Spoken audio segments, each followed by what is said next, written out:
Well, where to begin with this one? Well, it was mostly a waste of time.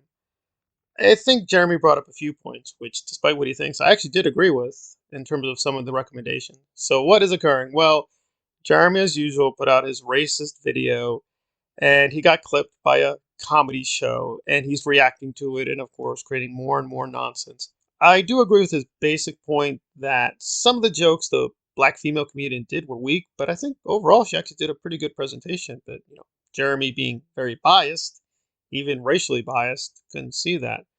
So we're going to run through quite a few topics. I'm not going to deal with the whole video. This is going to have to be a two-parter, and I'll do the second part down the road. So the basic setup is, of course, the black female comedian is complaining about lack of representation, and Jeremy's like, really? Well, explain to me this. Explain to me this. One of the most famous people in the world, maybe him and Michael Jordan, arguably the two most famous people of my lifetime. You know, look how impactful Kobe Bryant was to everything we're doing. Look how revered Denzel Washington is. No one's complaining that Denzel Washington's in movies. Will Smith was arguably the biggest movie star on the planet years and years ago. You had sitcoms like The Fresh Prince of Bel-Air. You had Family Matters.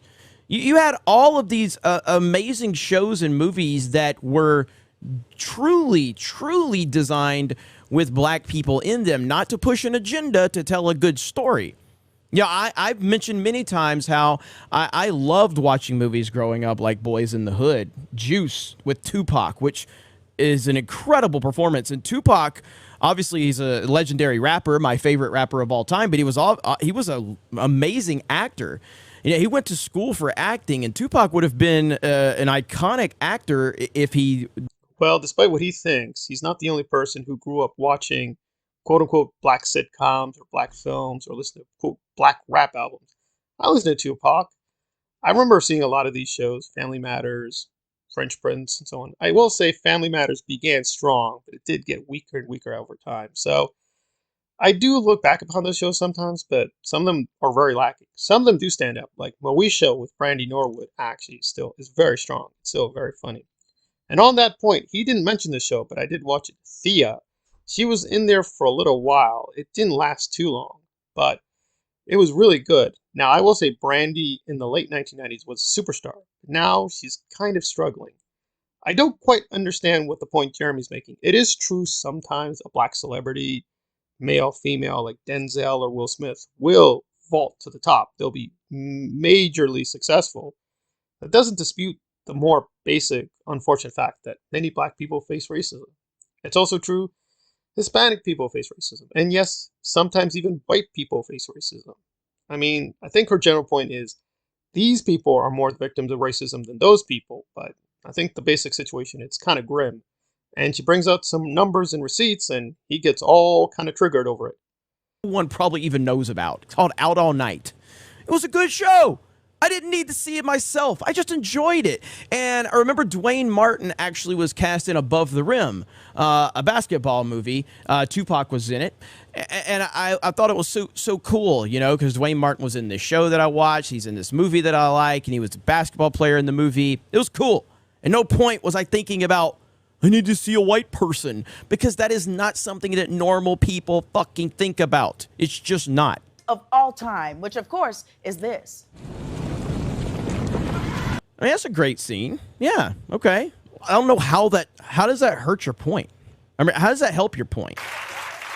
Unfortunately, the research gets even worse. One study found that when white people watched videos of non-white people, their brains registered as little activity as when they watched a blank screen. This is a straight up direct attack on an entire race of people on a mainstream network, and no one's going to complain about this?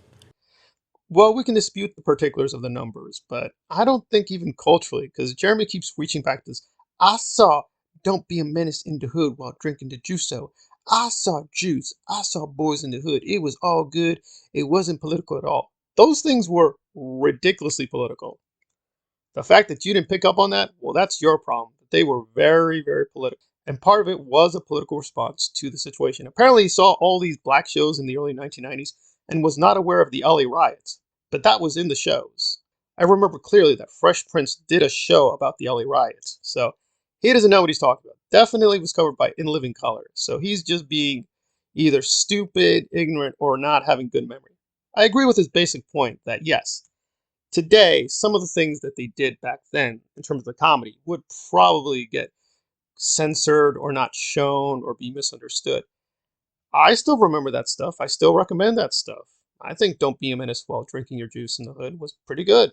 I thought most of the jokes were pretty strong, but they were political jokes. There's even one joke where, I'm not joking, we see a bunch of white racist cops around an arcade and they're literally playing a video game where they're beating up a black person. So some of the jokes were really good, but they were really extreme and they were definitely political. So I don't know what he's talking about. She's concentrating on white people because, as she points out, those are who most of the executives are. And you don't bring any counter evidence.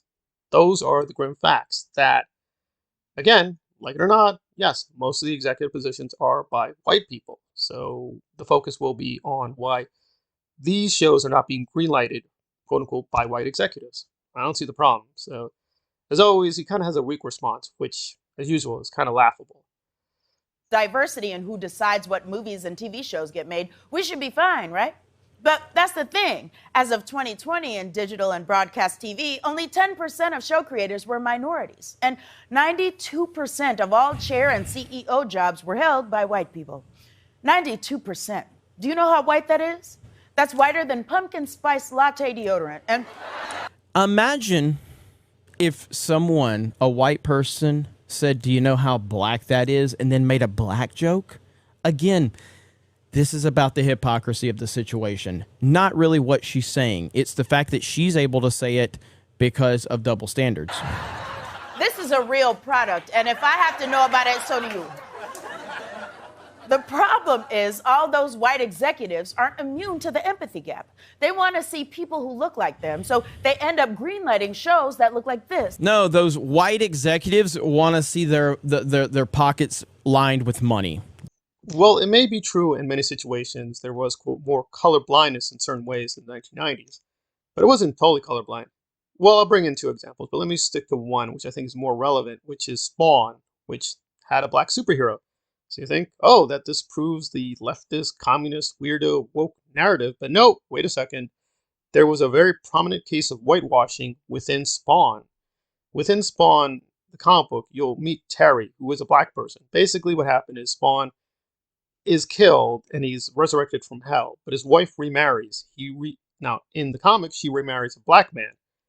But in the film, she's married to a white man. They took a black character, made it white, and Todd McFarlane was very blunt about it, saying the studio told him that, well, if it kept casting too many black people, that might drive away some of the white customers. And so he's like, well, it was a tough choice, but for the budget they had, it was the right decision.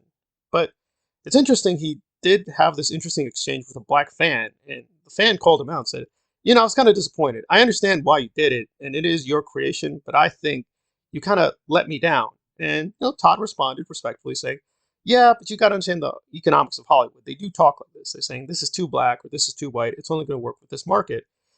But to his credit, later on, he apologized and said, I was wrong. You're right. We shouldn't have done that. I compromised my values. I'm sorry. We're not going to do that again. And as far as I know, the new Spawn, it's going to be done 100% the way he wants to do it. Probably will have, quote, black Spawn. If Terry is in it, probably will have him as, quote, a black person. But as he says, he's not going to replicate the comic book, so we're going to have to wait and see. The other example is Halloween Ends. I mean, yes, Halloween Ends will, quote, have a multiracial cast, a multicultural cast, but they're going to have a big part of the story clearly focused on Corey and Allison, this white romantic couple. Now, do I care about this? No. Do I think even white fans of Halloween Ends care about this? No. So why are they doing this? I have no idea. I have no idea at all. Who is this Corey person? Why is he there? I'm not saying Halloween Ends would be better if Corey was black or Hispanic or Asian or whatever, but we all know what's going on. They want to play to a certain market. I don't know what market they want to get that thinks they're going to get a romantic comedy with Halloween Ends, but listen, it's Hollywood. It's cynical. And the guy behind it is Jason Blum. And Jason, I respect him, but he is white and he cares about money. So I'm sure in his mind's eye, getting some romance in Halloween Ends is going to get us tap into a new market, and they're willing to sacrifice the film for that. I think that's a mistake. I think that's going to offend a lot of the hardcore fans who are not going to buy this romance. And it looks like a very cringe, stupid thing, but those are the facts. I mean, white executives will look and say, well, maybe we can market it as a romance and a horror film. Why would you do that with Halloween? But I don't know. And to be fair to him, maybe it's the Universal people who are just dictating these crazy decisions. But listen, like it or not, when things are delivered to us, they are delivered by particular racial groups. May not be a lovely reality, but it is a reality. And it is good that stuff like Squid Game is showing, yes, you can have a multiracial, multicultural cast, and it'll be a big success. People mostly love it because of the story, but you got to jump the first hurdle, and you got to get funding, you got to get money. And unfortunately, still to this day in Hollywood, that means you're dealing with white executives, and they're going to look at the numbers and say, I don't know. I mean, what's the Asian market? What's the Hispanic market? Will this work? Those are the grim realities. And to deny it, you're just lying.